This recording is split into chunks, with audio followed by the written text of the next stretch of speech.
bahawa pada tahun ini sembahyang sunat Aidilfitri akan berlangsung di rumah sahaja dengan khatib-khatib dan imam-imam yang dilantik di rumah masing-masing. Maknanya imam besar di rumah YB adalah YB Rizam lah. Guys, jangan lupa subscribe, like and comment di YouTube RI TV.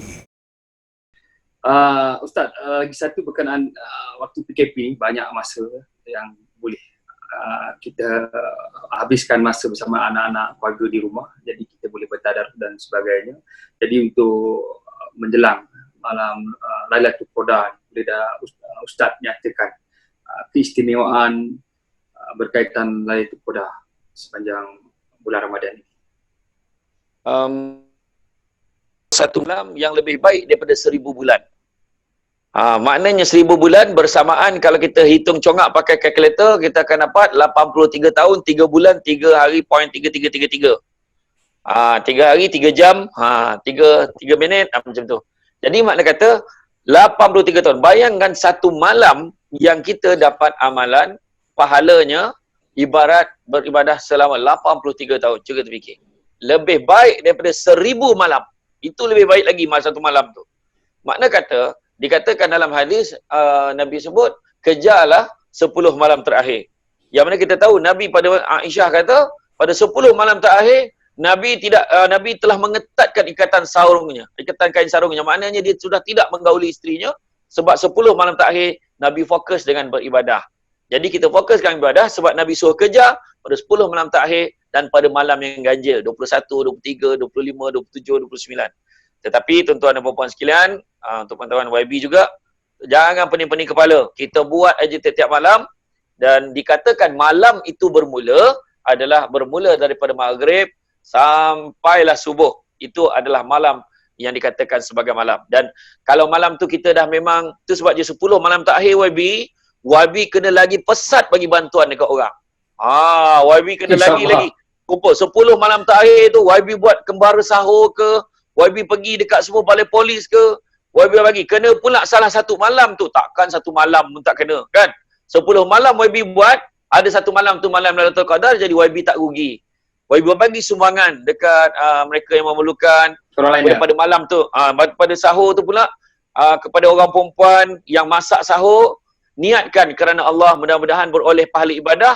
Kena pula malam itu adalah malam Lailatul Qadar, orang perempuan pun akan dapat juga kelebihan malam Lailatul Qadar. Jadi malam Lailatul Qadar ni dikatakan banyakkan beramal ibadah. Tu sebabnya kalau dulu waktu sebelum PKP, 10 malam terakhir ni adalah 10 malam yang paling mengancam kepada masjid dan surau. Sebab dah mula lengang.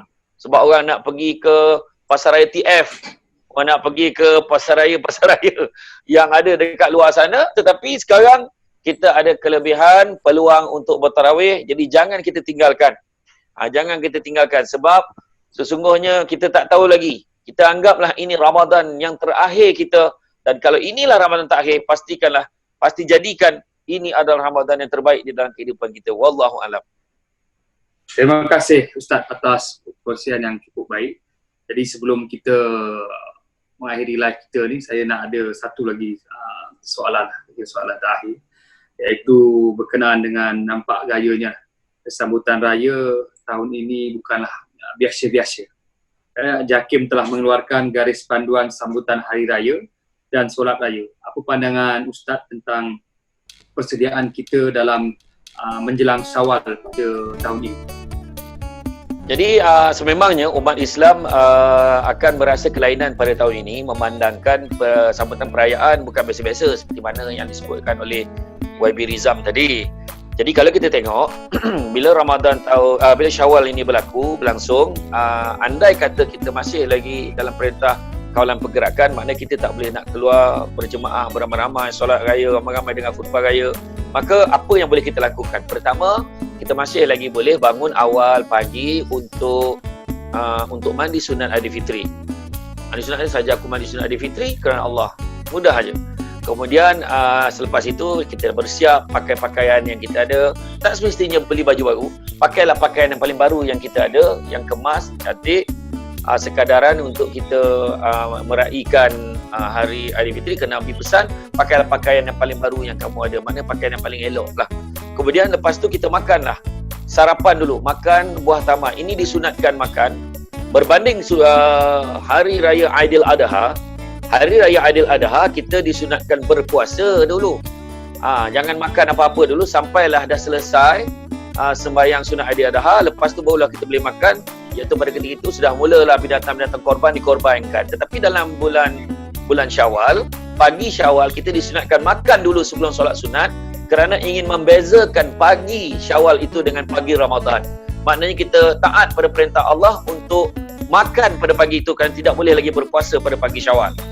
Dan selepas pada itu, kita bolehlah solat sunat Aidilfitri, sebab ada beberapa negeri majlis fatwanya telah mengeluarkan arahan bahawa pada tahun ini sembahyang sunat Aidilfitri akan berlangsung di rumah sahaja, dengan khatib-khatib dan imam-imam yang dilantik di rumah masing-masing. Maknanya imam besar di rumah YB adalah YB Rizam lah. Jadi cumanya kita boleh sembahyang sunat Aidilfitri 2 rakaat walaupun tanpa khutbah pun tidak ada masalah. Kalau kita rasa kita nak baca khutbah pun boleh, kita nak createkan pada hari ni dah nak karang dah teks khutbah yang kita nak buat, boleh juga, tidak ada masalah. Jadi mana kata kita masih lagi boleh, cuma tinggal lagi mungkin kita tak boleh nak berziarah antara satu dengan yang lain seperti dulu. Kita gunakanlah teknologi Zoom macam mana saya dengan YB Rizam buat sekarang ini. Kita boleh gunakan untuk menziarah, tanya khabar kan, tanya khabar dan juga mengutuskan salam dan sebagainya. Wallahu alam.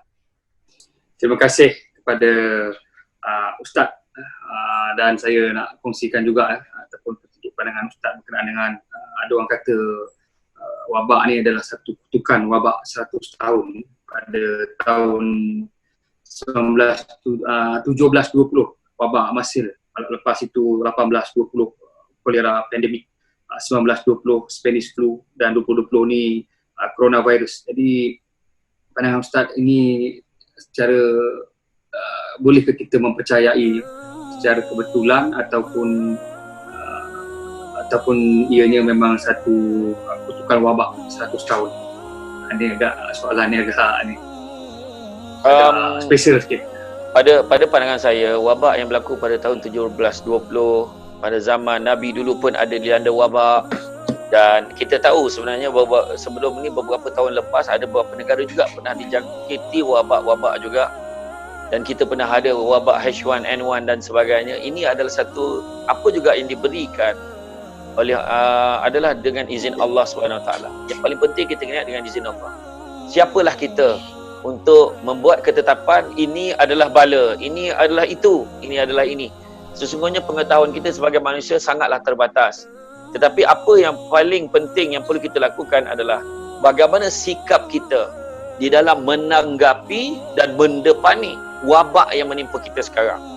Jadi itu yang paling penting sebenarnya. Apabila datang contohnya anak kita diambil nyawa, contohnya berlaku baru ni ada yang follower yang tanya saya bagaimana nak menghadapi keadaan anaknya tiba-tiba diambil nyawa oleh Allah Ta'ala pada awal Ramadan. Soalan ni mungkin nampak macam tak ada kaitan, tapi sebenarnya ada kaitan. Apabila dicabut nyawa, apakah maknanya Allah Ta'ala tak sayangkan aku, Allah Ta'ala memang saja nak kenakan bala dekat aku? Kita tak tahu. Wallahu a'lam bishawab. Allah punya rencana. Kita boleh merancang, Allah Maha merancang, dan perancangan Allah adalah terbaik. Jadi tidak perlu kita nak meletakkan bahawa wabak yang dulu ini adalah wabak 100 tahun. Kebetulan, kalau betul kita kata ni wabak 100 tahun, bagaimana dengan 4 tahun, 5 tahun lepas dah ada dah wabak coronavirus ini di beberapa negara luar? Bagaimana kita lihat bagaimana coronavirus ni dikatakan selain pada COVID-19 ni dah ada pun berlaku di negara-negara tertentu. Bagaimana wabak-wabak lain? Bagaimana? Adakah kita nak spesifikkan ia sebagai satu bala ataupun ujian atau apa? Jadi terserah pada kita, tetapi yang paling penting masalah tindakan yang pertamanya adalah redha, bersabar dengan ujian Allah, dan kita sentiasa meletakkan kepercayaan, keyakinan kita pada Allah. Allah Maha mengetahui, Allah Maha pengasih, Maha penyayang. Allah tentunya akan memberikan yang terbaik untuk kita. Wallahu a'lam. Terima kasih banyak Ustaz. Saya merakamkan ribuan terima kasih kepada Ustaz SD atas kesediaan untuk live bersama saya pada pagi ini. InsyaAllah Ustaz kita boleh live lagi selepas ni. InsyaAllah. Saya ucap terima kasih kepada YB. Boleh banyak lagi kita berbincang. Dan Alhamdulillah Ustaz di Selangor kita sehingga semalam dah tinggal 94 kes Sabak Bernam pun tinggal satu kes saja, iaitu di mukim Sungai Panjang. Jadi kita sama-sama lah berdoa agar COVID-19 ini dapat kita tangani, kita mesti menang. InsyaAllah. Dan kepada semua penduduk di Dun Sungai Tawar dan seluruh rakyat Malaysia terus patuh pada PKP ini, perbanyakkan masa di rumah dan hanya mereka wakil keluarga saja yang digunakan pula untuk perkara-perkara penting. Jadi saya ingat dengan patuh kita kepada PKP ini, semoga rantaian COVID-19 ini dapat kita tangani. Terima kasih banyak Ustaz. InsyaAllah kita berjumpa lagi. Salam Ramadan. Salam Ramadan.